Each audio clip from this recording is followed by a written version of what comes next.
Hello there you guys, welcome to one of my videos. Going to be giving you my predictions for Manchester United's game against Everton at Goodison Park this Sunday night. So I'm going to go for a Manchester United win, and the score I'm going to go for 2-1 to Manchester United. The goal scorers for Manchester United I'm going to go with Anthony and Marcus Rashford, and Everton's goal scorer I'm going to go with Neil Maupay. So that is your predictions. On another video I will be giving you my predicted 11 for this game. Like I said, Manchester United are coming into this game on the back of a 3-2 win against Ammonia Nicosia. Manchester United had to come from behind in that game because Man United were 1-0 down. It was Rashford and Martial that both made the impacts because they both came off the bench and got goals. You know, Rashford got 2 goals and he provided an assist, and Martial also scored. Martial came off the bench in the 6-3 defeat to Man City and scored twice. So yeah, I credit Erik ten Hag for the substitutions he made yesterday. After the game though, Erik ten Hag did say that Man United are not good enough. But reflecting on the win against Ammonia Nicosia, you know, that was 2 wins out of 3 games in the Europa League group stage so far. And I am convinced that Man United will qualify for the Europa League knockouts. Man United did lose their last league game against Manchester City 6-3. That was a humiliation. It was 4-0 down at half-time in that game. We've been 4-0 down twice at half-time under the Erik ten Hag era so far. After the 6-3 defeat to Man City last weekend, Erik ten Hag slammed belief of Man United players after City humiliation.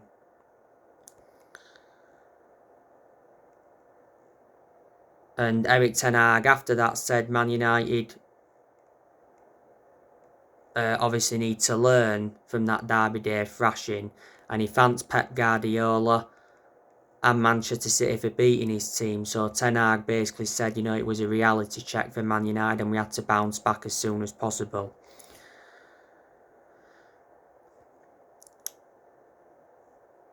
Everton, like I said on the preview, they won their last game against Southampton 2-1 away. I do know a lot of the players that Everton have got. They've obviously got Dominic Calvert-Lewin. He's probably one of the best players that Everton have got. He's actually out with injury at the moment. Don't know if he's going to be in contention to play on Sunday. Neil Maupay, Everton have him. Don't forget they signed him from Brighton. They've got Jose Salomon Rondon. He's an attacking player. Anthony Gordon's an attacking player. They've got Stanley Mills. Idrissa Gueye. Everton re-signed him because he was at Everton before. Before he was at PSG. He's a midfielder, is Idrissa Gueye. They've got Decore as well. Decore is a former Watford player.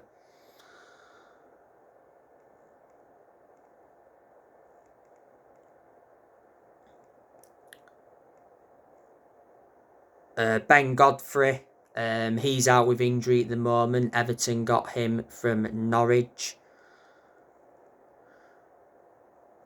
Dwight McNeil, Everton signed him from Burnley. They've got James Tarkowski, Everton also signed him from Burnley. Connor Cody, Everton signed him from Wolves. James Garner, of course Everton signed James Garner from Manchester United in the summer.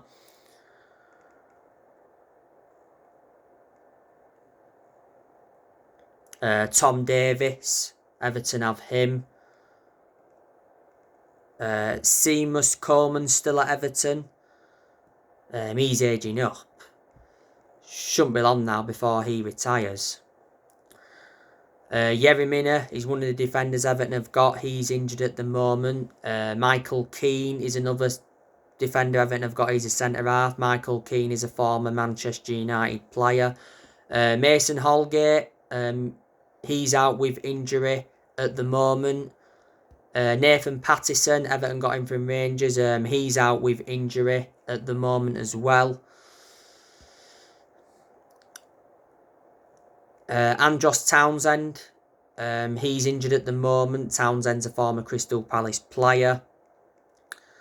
Damari Gray. Alex Iwobi. Alex Iwobi is a former Arsenal player. So they are a lot of the players that Everton do have, and there's some good players in there that I've just mentioned, and there's some inconsistent players as well. Let me put into the equation that Everton have lost players, like I mentioned on the preview. They sold Lucas Digne to Aston Villa. They sold Richie Arledson to Tottenham, and Richie Arledson was a key player for Everton.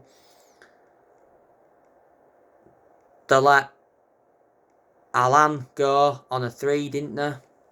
They loaned Andrea Gomez out to Lille.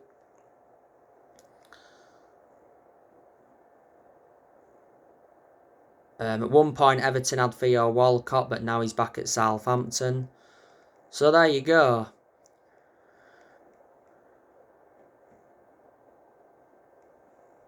So there, quite a few of the players have let go. I do like Everton's first choice goalkeeper, Jordan Pickford. You know, he's had good games as Everton keeper. He's had his bad games as well. Jordan Pickford has been England's #1 for quite some time. Man United have inquired about Jordan Pickford, you know, to replace De Gea if De Gea leaves at the end of the season.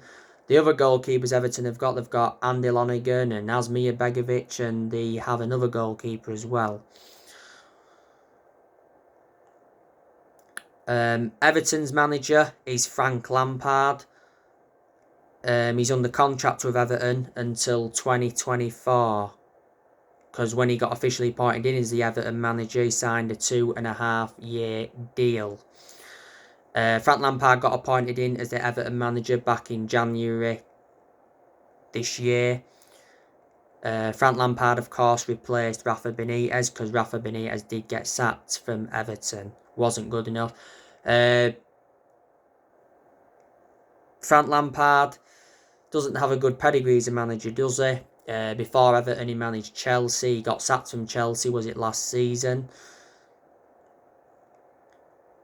Even though he was a Chelsea legend, and before he managed Derby.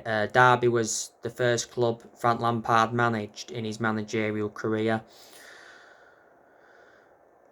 In the past, Everton had Carlo Ancelotti, and to be honest with you, I thought Everton were very consistent under him. I reckon they should have kept him. When Ancelotti left Everton, he made a return to Real Madrid, and before, you know, they had Duncan Ferguson in his interim. I think he enjoyed like 2 spells as Everton's interim manager.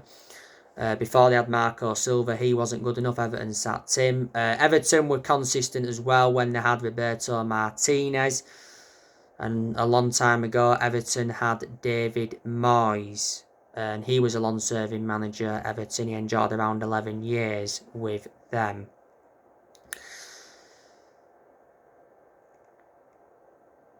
Everton won this game at Goodison Park against Man United last season, 1-0. That was obviously when Ronaldo smashed that Everton fan's phone. Not so long ago, Ronaldo got charged by the FA over that mobile phone incident at Everton. He got cautioned for incident back in August, and after that mobile phone incident, Ronaldo apologised on social media. It was 1-1 between Manchester United and Everton at Old Trafford last season.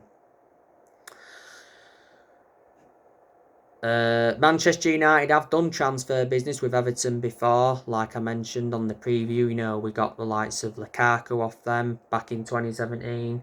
Lukaku enjoyed, what, a few years at Man United, then obviously we sold him to Inter Milan. Then he went back to Chelsea, I don't know where he is now. We got Fellaini off Everton back in 2013. Fellaini enjoyed around 6 years, was it, at Manchester United. Then we let him go to China. And we got Rooney off them back in 2004 when Wayne Rooney enjoyed around 13 years with Manchester United. Everton have done transfer business, with Man United. They got James Garner offers in the summer, like I mentioned earlier on in this video. Michael Keane's a former Man United player as well.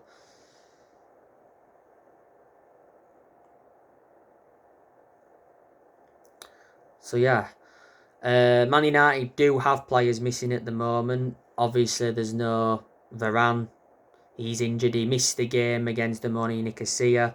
He picked up an injury in the 6-3 defeat to City. Maguire's still out. Gareth Southgate confirmed not so long ago that he had a hamstring injury. Wouldn't start anyway because he's no longer one of our first choice centre-halves following the arrival of Lisandro Martinez. Brandon Williams is still out. He's been out for a while, but he don't get in the team anyway. And Donny van der Beek's been out with a knock. Don't forget last season Van der Beek was out on loan with Everton.